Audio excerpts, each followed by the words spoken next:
ఏరా, పెళ్ళెప్పుడు? పప్పన్నం ఎప్పుడు పెడతావేంటి? ఈ సంవత్సరం ఉంటుందా? లేక వచ్చే సంవత్సరం దాకా ఆగాల? ఇలాంటి మాటలకి కాన్ఫిడెంట్గా కరెక్ట్గా సమాధానం చెప్పలేకపోతున్నారు ఈ కుర్రవాళ్ళు.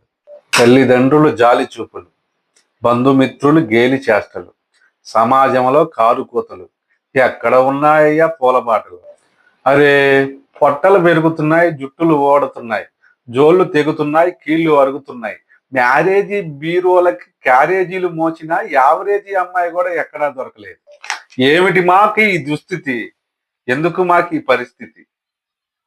సమాజాన్ని ఒక్కసారి అడగాలని ఉంది, గొంతెత్తి పెద్దగా అరవాలని ఉంది.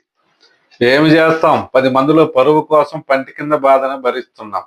పంట వేసిన చేలో పంట పండగ పోదా అని భావిస్తున్నాం. ముందు చూపు లేని ముదురు బెండకాయలం, ఎదురు చూపు లేని ఎర్రి పుష్పాలం. కాలం మాపై కత్తి కట్టింది, లోకం మాపై కక్ష కట్టింది, అంతే అని ఒక మధ్య తరగతి పెళ్లిగాని కుర్రవాడు చెప్పిన మాటలు ఇవి. ఈ మాటలు విన్నాక ఒక్కసారి షాక్ అయ్యా.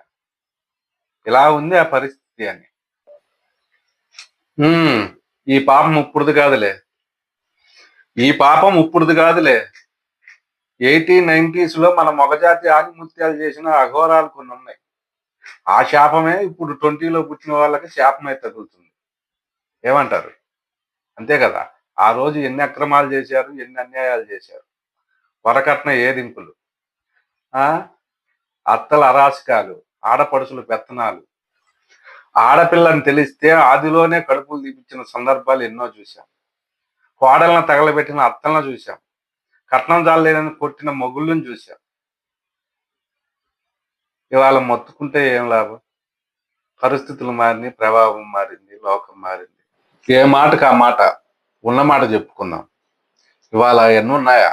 అవన్నీ పోయాయి. పోయింది పోగా దానికి రివర్సు ఏంటంటే, భర్తను చంపుతున్న భార్యలు, అత్తను చంపుతున్న కోడళ్ళు, ఆడపడుచు పెత్తనం ఎటూ లేదు. ఏది ఏమైనా అమ్మాయిలు ఒక్కసారి ఆలోచించండి. అబ్బాయిలు బాధలు చూస్తే గుండెలు తరుక్కుపోతున్నాయి. అందరికీ ఎన్ఆర్ఐ జాబులు ఉంటాయా? అందరికీ లక్షల ప్యాకేజీలు ఉంటాయా? అందరికీ కార్లు ఉంటాయా? అందరికీ వ్యాపారాలు ఉంటాయా? అందరికీ గవర్నమెంట్ జాబులు ఉంటాయా? దూరపు కొండలు నునుపని స్వర్గానికి మించిన లేగాకుందమ్మా. మనిషిని చూడండి, మంచిని చూడండి, ఈడును చూడండి, జోడును చూడండి, వృత్తిని చూడండి, ప్రవృత్తిని చూడండి, పద్ధతిగా చూసుకోండి, అందరిలో చేసుకోండి. ఆడాళ్ళు మీకు జోహార్లు. Thank you.